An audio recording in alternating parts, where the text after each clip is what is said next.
whole lot Oh, better. the potato chip in here.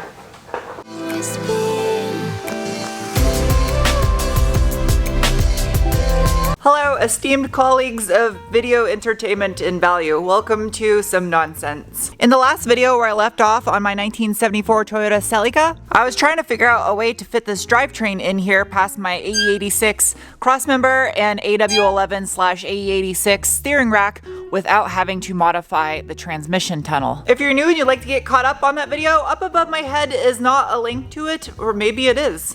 Or also, it could be a guide to walking your squid at the public pool. Tengo mariscos en mis pantalones. This is a full team effort here today because Charlie is the best fabricator out of all of us. Engine. Charlie did some machining on the 1UZ oil pan for this thing.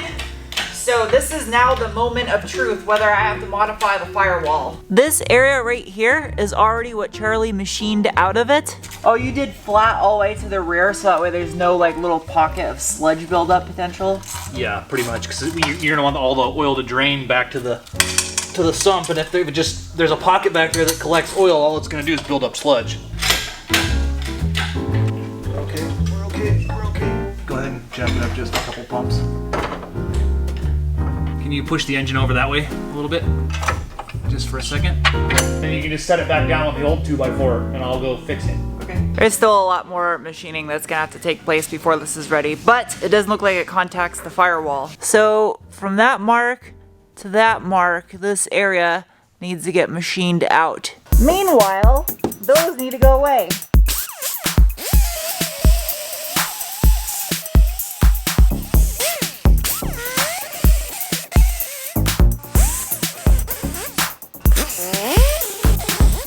Now that Charlie has his data that is required to finish up that oil pan, I probably won't have it back for a couple days. In the meantime, it's time for me to make melted metal. You guys are inside Angel's welding helmet, so you can watch. You're welcome.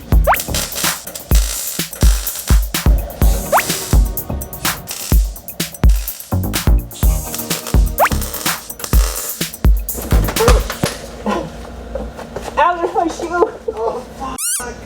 That sucks. The bead went right into your shoe? Yeah. Yeah.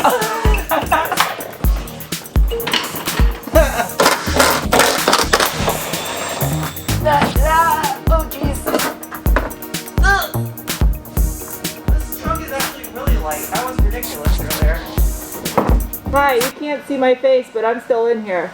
The trunk lid is probably one of the most warped panels on this thing because of that luggage rack that was on here. Welding obviously is going to tweak the panel a little bit. I wasn't really concerned about that since there's going to be a lot of body working on this.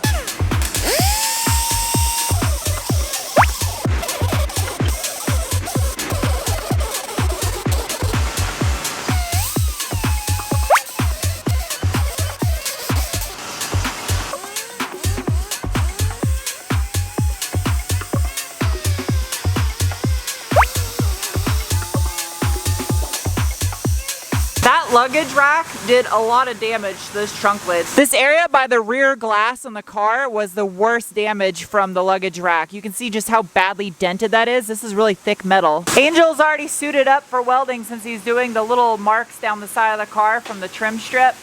So he's gonna do it. I didn't anticipate having to take this entire interior apart this early. I don't like having multiple things apart at once, but gotta weld the doors up. Look how itty bitty the screw is that holds the door cup on. It's adorable. I'm gonna take all these things to my house just because I don't want them getting screwed up just laying around the shop. Well, that sucks. This little lens is cracked. I bet you this is gonna be fun to try to find. Luckily, I'm sure a bunch of different Toyotas use the same one. It might seem like I'm bouncing all over the place in this video, but I assure you, this is all necessary for fabrication purposes. Delicate. I need to find a new orange sticker for the top of that. Come on, almost. Oh, these are so tricky. Aha, got it. Holy crap, those speakers aren't even blown. I don't know how old these Pioneer speakers are. I'm guessing they're pretty much the same age as the car. and they're still functional. They're not blown. There's nothing torn on the paper surround or anything. If any of you know anything about these speakers, it's a Pioneer TS100. It's 4 watts nominal, 8 watts max. This is so crazy. Now it should just lift off. Yep. Sweet. Well, the moisture barrier is in good shape still too. Okay, I will reuse the same moisture barrier. Time for some whistle biscuit action. Since this trunk lid has so many little waves and imperfections from the luggage rack, I'm going to take it down to bare steel. It's working pretty good, and the beauty of these things is it does not actually wear away the metal or damage the metal, it just takes the paint off. So it's not going to make body working a hassle.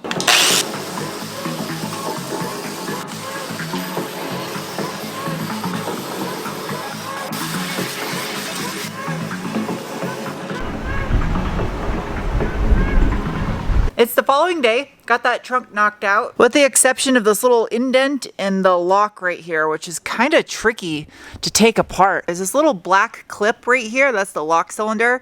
It looks like one of those ones that goes around a brake line. I gotta try to extract so I can pull a cylinder out. Well, I sure don't make this easy. But I don't think that just pulls out like that, like it shows. Closing the trunk on my head does not make me see it any better. Supposedly I just pull. Big screwdriver. Maybe this will work. Haha! Look at the size of that thing. That is a huge clipper doodle. Whoever repainted this car didn't do this, so you can see there's all kinds of gold overspray on the rubber gasket, which is surprisingly in good shape still. Some moms use Tupperwares for snacks. Car moms use them for parts. I somehow managed to find a set of new old stock belt line trim for this car. Like brand new. A lot of stuff I've just been finding for sale on Yahoo Auctions Japan in Japan. That was the last one, I'm pretty sure. Yeah. This one's got some dents in it, but it's definitely still in good shape. It's not rusted. I'm pretty sure this is not the original door to this car, because this one's black on the inside.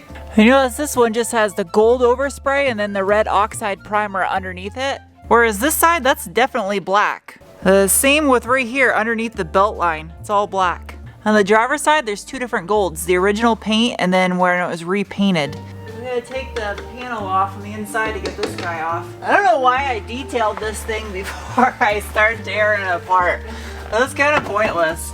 Well, this package shelf is just like painted brown. I gotta take this cap off. Even the cap is squishy. Get behind it. There we go.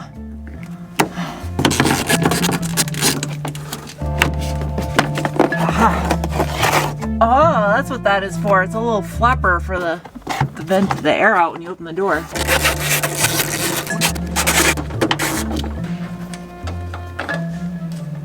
Ta-da! There's the little vent so your ears don't pop when you open and close the door. Look it! Imagine that, driving down the road and getting stung by these things and not knowing how it's happening. Angel just arrived in time for the shitty part. It's the final whistle biscuit. Do-do-do-do. Do-do-do-do-do. This is the only one I got left. I thought I had more. Fender comes off, fender goes on. Fender comes off, fender goes on. I'm gonna give this thing a shot for stripping paint. It's a muffin drum. And it looks like it'll do a good job.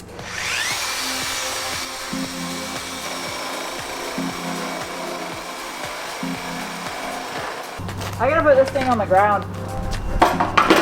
This thing was moving around too much on that little tray, so I'm gonna do it on the ground.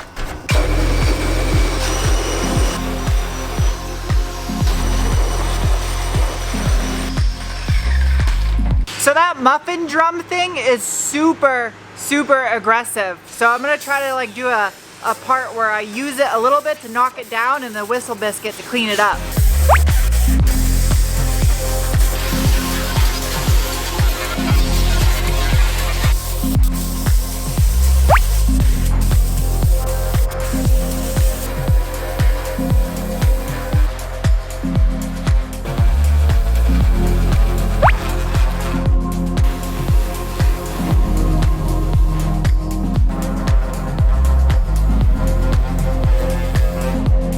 Day number 3, back to engine fab stuff. So a Charlie just delivered this. Oil pan version 2.0. The heatsink, or this giant piece of aluminum, is a heatsink, so that when it gets finished welded together, the whole oil pan doesn't just like turn into a big potato chip. This is the new belly portion of the pan to give it more clearance.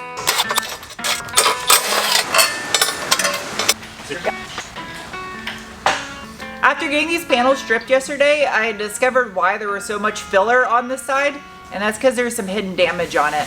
See right here, there's 2 dents. They're not super deep. Same thing with the passenger side. There was more filler right here, so a really weird looking ding, as well as 2 good sized ones right here. Stripping it down like this though is the right thing to do. That way I can metal work them and use minimal amount of a skim coat on the panels. The moment of truth to see if we have to do anything to the firewall or transmission tunnel. Get it like that.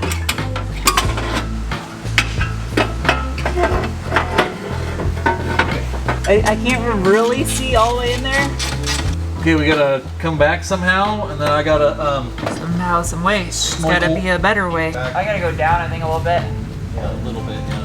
What about those areas where the 2 side ribs and the upper bell for the Bendix for the starter? It's hitting. The transmission itself has plenty of clearance. It's this bell housing that hits. Okay, how much up do you need?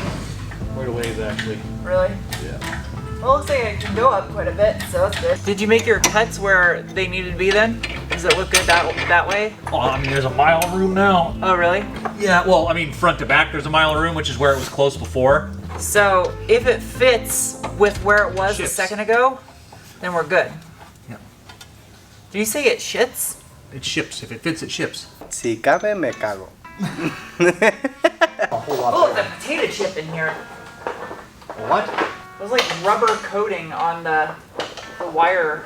Here, put it in your butt. No, don't put it in your butt. Close? Go up half a pump. Half a bump. Right there. On the throttle body actuator is a little high. Going to a cable throttle will give it better throttle response, so I'm not like Opposed to it. Rear clearance is wonderful though. It's great back here. Plenty of clearance up front for a radiator.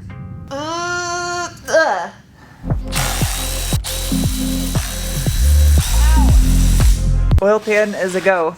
It can be fully welded up now. That gave a lot of clearance.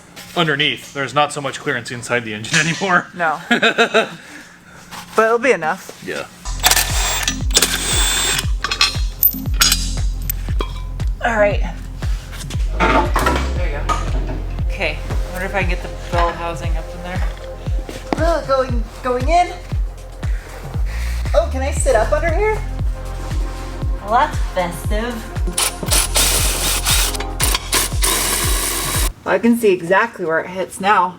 It's very minor. Yeah, it looks pretty good right there. It's just rotated counterclockwise. Okay, so we'll raise it. I have like 2 inches on the top. Taking the transmission off kind of gives a little bit better of an idea of what's going on inside here. Downfall is I don't own an engine leveler, so the chain has it at a weird angle, and without having the oil pan bolted in there, it's kind of not really going to give a good full test of clearance. So the only area I can see needing to do anything to the transmission tunnel or firewall is just right here on the side where the little ribs on the bell housing touch. This side's only tight because where the fuel lines are at, and these are gonna get relocated.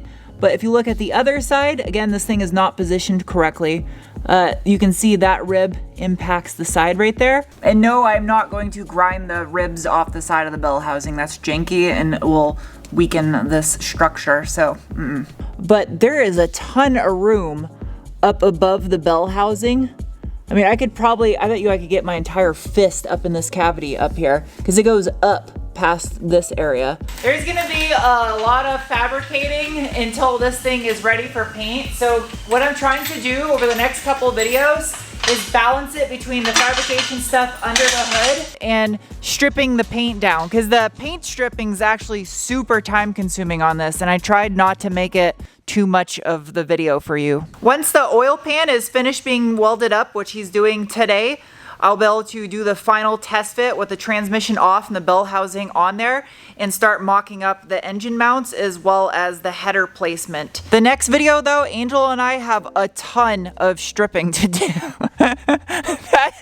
There's no way to say that other than paint removaling ton. It needs to be in epoxy coat before I can start doing any body work. So the faster I strip, the quicker I can cover up the car in epoxy. No te comas los nachos hechos de papel. What? That was so fast. I'll see you guys soon with another video. Bye.